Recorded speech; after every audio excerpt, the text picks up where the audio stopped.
Hi everyone, it's Sue from Ully Cat's Designs and Ully Cat's World blog, and I'm here with my process video for Craft Roulette episode 238. And the parameters were a collage, Italian restaurant colors, the element was short, and the random was diagonal lines.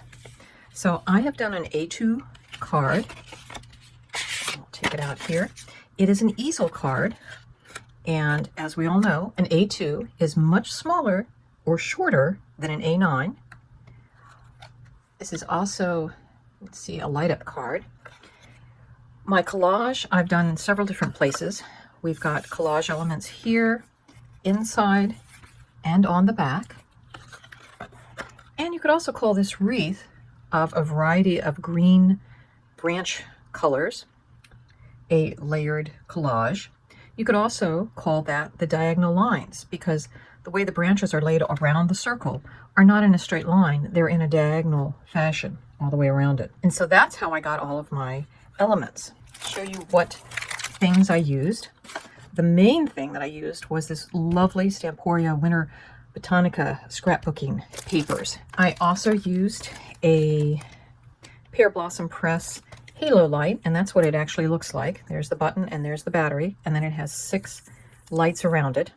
All I did was to put it on my card base, and I cut a thin circle to place my branches on. And all of those die cuts come from Karen Burniston's Holiday Charms. I just used this branch here. It's the only thing I used. The little red dots were some scraps that I had in my scrap bin that I'd saved. This little robin is actually from the Stamporia papers. And I also used the Pear Blossom Press stamp set with the press here for this part right here. My Wishing You a Season of Cheer is the new Karen Burniston stamp set called Season of Cheer. And that becomes available on October the 28th.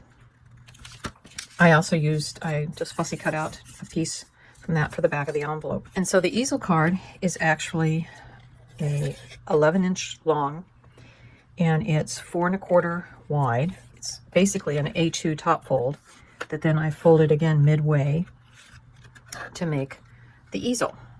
So it's a pretty simple card. It just happens to have lights on it.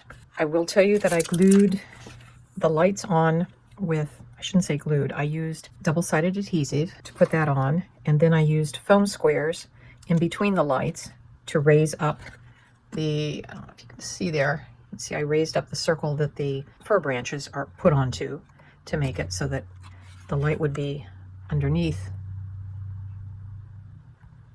on that. And of course the robin is also on a foam square. The sentiment is also pushed up on foam squares so that it will stand up, and it just kind of blocks perfectly. It lines up with the piece of cardstock that I did to cover the battery and the button. And that's how I made the card. Hope you enjoyed it, and we'll see you next Friday when Craft Roulette is on again. Bye-bye.